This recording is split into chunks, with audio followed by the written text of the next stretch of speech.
Good morning. Can I, by a show of hands, ask how many people here are scared of failing? Half and half. The good news is half of you guys are right. The bad news is half of you guys are wrong. By definition, and this is the internet, so it's always right, but the definition of failure is the lack of success. I think failure and success go hand in hand. So I looked up the definition of success. The definition of success is the accomplishment of an aim or a purpose. I'm a big quote guy, and there's a fabulous quote that I like quite a bit. And it goes like this. It says, success is not built on success. Success is built on failure. It's built on frustration. And sometimes it's built on catastrophe. I've been there, I've done that. I've got a couple t-shirts in my house from that, from being a real estate investor, through the crash, going through divorce, operating a business, and not always making the right moves. I want to talk today about the importance of failure. I listened to the speeches today. I listened to Lauren and Tim talk about, Lauren talked about past boyfriends and the past failures, and Tim talks about the importance of TGIF and this being a laboratory, this being the state that you can fail and have a safe environment. But that's the importance of failure. Now, Brian kind of stole some of my thunder today because I was going to talk about Michael Jordan, or I am going to talk about Michael Jordan, but it was the exact same quote that I had last night that I like that commercial that Michael Jordan did where he missed. Mike calls himself a failure. He's missed 9,000 shots. He's lost more than 300 games. 26 times he's been given the ball to make the winning shot and missed. He's failed over and over and over again, but that's why he succeeds. That's why he's successful. The next guy I want to talk about, it's a lengthy one, so he had a rough road, so I brought my notes. He failed in business in 31. He was defeated for a state legislator in 32.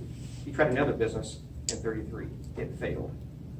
His fiance died in 35. He had a nervous breakdown in 36. That's a bad time for him.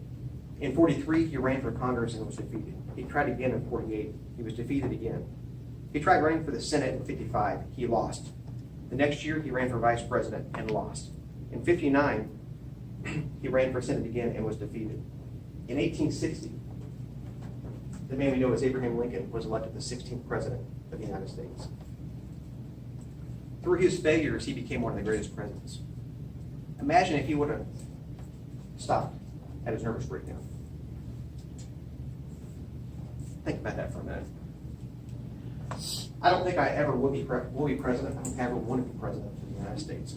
But through one of the toughest times in my life, when I was going through my divorce, I took up ballroom dancing. Now, you youngsters might not remember the movie The Jerk and Steve Martin. But Google it, YouTube it, whatever. That would be me on the dance floor when I first started. I had no rhythm. I was between stepping on toes, tripping over my own feet. I'm sure my instructor wanted to kill me a few times. But through perseverance, I think I became a decent dancer. I know a lot of dances, and I know a lot of steps that I didn't know before. But it was through trial and error. It was through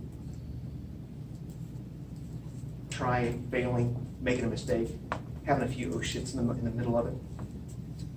So my last quote that I want to give today is from Theodore Roosevelt. It's called "A Man in the Arena." It's not the critic who counts, it's not the man who points out how the strong man stumbles, or where the doer of deeds could have done them better.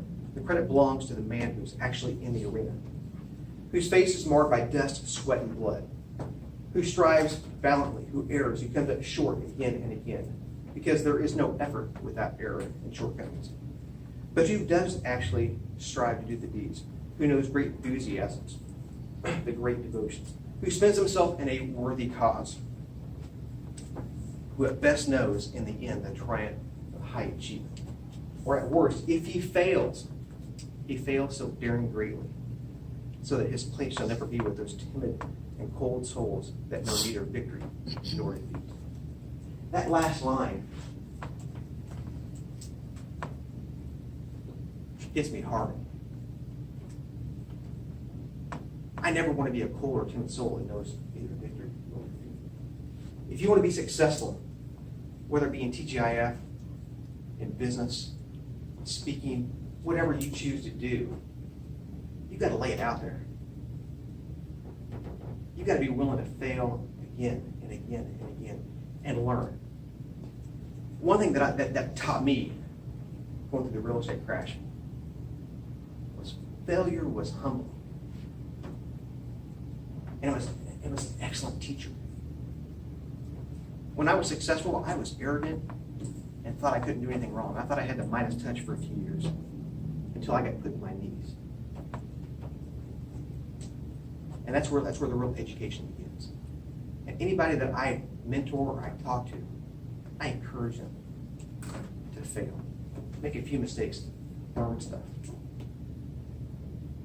So I encourage you, be a failure. Thank you.